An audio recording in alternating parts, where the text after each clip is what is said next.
Тіл рухтың қазынасы, ұлттың мәңгілік жаны. Тіліміз ата-бабамыздың ғасырлар бойы жинаған рухани мұрасы, жүректің үні, сан ғасырлық тарихтың таңбасы. Қазақ тілі кең даламыздың самалындай еркін, күмбірлі күйіндей сырлы, жырдай әуезді. Ол ұлттың рухын тірілтіп, елдіктің туын биік ұстайтын киелі күш.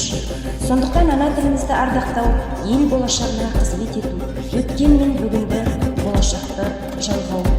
Осы ұлы құндылықты ұлықтап, тіліміздің мерейін арттыру мақсатында мектебімізде қарашаның 3-нен бастап қазақ тілі мен әдебиеті пәні апталығы өтетінін зор қуанышпен хабарлаймыз.